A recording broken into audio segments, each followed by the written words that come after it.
আসসালামু আলাইকুম আমার প্রিয় রায়পুরাবাসী, আশা করি আপনারা সবাই ভালো আছেন। ইনশাআল্লাহ নির্বাচনী কার্যক্রম চলছে, দাওয়াতের প্রচারণা চলছে। আজকে আমাদের মাঝে উপস্থিত হয়েছেন আমার দুজন প্রিয় মানুষ।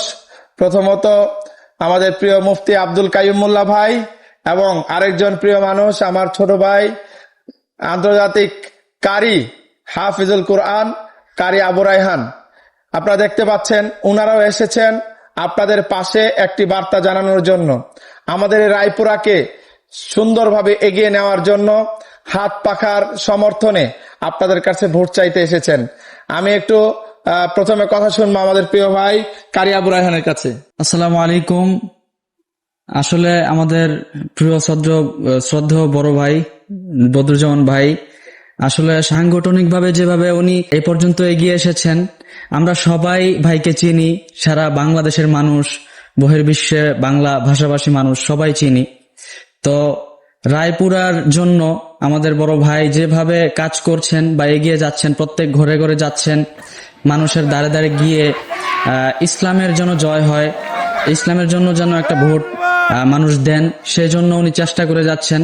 ভাইয়ের জন্য আমি এতটুকুই আসলে দোয়া চাই, যেন রায়পুরার মাটিতে যেন আমাদের শ্রদ্ধেয় বড় ভাই যেন এবার হাত পাকার মনোনীত হয়ে যেন এবার নির্বাচিত হন। রায়পুরার জন্য আমরা ভাইয়ের জন্য দোয়া করি এবং আপনাদের কাছেও ভাইয়ের জন্য একটা ভোট চাই। আল্লাহ যেন ভাইকে জয়যুক্ত করেন, সেজন্য ইসলামের জন্য যেন রায়পুরা যেন আল্লাহ পাক কবুল করেন, তৌফিক দান করেন। সবাইকে ধন্যবাদ। আসসালামু আলাইকুম। মাশাআল্লাহ, প্রিয় ভাইরা, রায়পুরা অসংখ্য আলেমী দিনরা এসেছেন, বিশিষ্ট ব্যক্তিবর্গ এসেছেন, সবাই বলেছেন আমরা যদি হাত পাখাকে বিজয় করতে পারি, ইনশাআল্লাহ আগামী দিনে রায়পুরা হবে বাংলাদেশের মধ্যে একটি মডেল এলাকা ইনশাআল্লাহ। আমাদের মাঝে আমার আরেকজন প্রিয় মানুষ, ভালোবাসার মানুষ মুফতি আব্দুল কাইয়ুম মোল্লা ভাই আছেন। কাইয়ুম ভাইও আপনাদের সম্মুখে কিছু কথা বলবেন। আসসালামু আলাইকুম রহমতুল্লাহ বারাকাতুহু। যুবকদের আইডল, বাংলাদেশের উজ্জ্বল নক্ষত্র, আমার বন্ধুবর, আজকে এসেছি রায়পুরায়। জাতীয় সংসদ নির্বাচন 12 তারিখে হবে। এই নির্বাচনের ভোটের দিনে আপনারা কাকে ভোট দিবেন? আপনারা ভোট দিবেন এমন একজন মানুষকে, যে যুবক মানুষ, যে লম্বা সময় সংসদে দাঁড়িয়ে ইসলামের সপক্ষে তার দৃঢ়চেতা সেই আওয়াজটা তুলে ধরতে পারবে ইনশাআল্লাহ। আমি রায়পুরা আজকে সারাদিন ঘুরেছি। আমি বিভিন্ন দোকানে, রিক্সাওয়ালা, চা স্টল, আমি কথা বলেছি একা একা।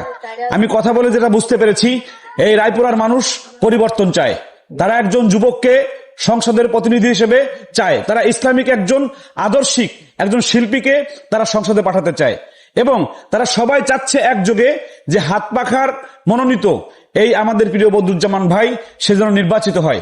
এজন্য আমি প্রিয় মায়েরা, যারা রায়হানকে আমাকে দেখেন, আমাদেরকে দেখেন, তাদের কাছে আমাদের উদাত্ত আহ্বান থাকবে যে আপনাদের রায়পুরা থেকে একজন আদর্শিক ইসলামিক একজন শিল্পী, হাফেজ এবং মুফতি মাওলানা সেজন্য যায়। সেজন্য আপনারা 12 তারিখে একযোগে হাত পাখে আপনারা সিল মারেন ইনশাআল্লাহ। মাশাআল্লাহ, অনেক অনেক ধন্যবাদ রায়পুরাবাসী। ইনশাআল্লাহ আমরা সবাই মিলে সবার জন্য নিরাপদ রায়পুরা গড়ব, সে লড়াই চলবে। আপনারাও আপনার এলাকায়, পাড়ায় পাড়ায় আপনার যত আত্মীয় স্বজন রয়েছে, বিশেষত আমার প্রবাসী ভাইরা, আমার যুবক ভাইরা, আপনারা বেশি আপনি দেশকে উপলব্ধি করেন, কারণ আমরা দেখেছি সর্বশেষ সংগ্রামে আমাদের যুবকরা সবচেয়ে বেশি মাঠে ময়দানে ঝাঁপিয়ে পড়েছিল। আপনারাও হাত পাখাকে বিজয় করে আগামী দিনে রায়পুরাকে আমরা সবার জন্য নিরাপদ রায়পুরা হিসাবে গড়ে তুলব, উন্নয়নের রায়পুরা এবং একইভাবে সম্প্রীতির রায়পুরা হিসাবে পৃথিবীর বুকে পরিচয় করিয়ে দেব। এই প্রত্যাশা রেখে সবাইকে হাত পাখায় ভোট দেওয়ার আহ্বান জানিয়ে আজকের মতো ভিডিও শেষ করছি। আল্লাহ হাফেজ। আসসালামু আলাইকুম রহমতুল্লাহ বারাকাতুহু।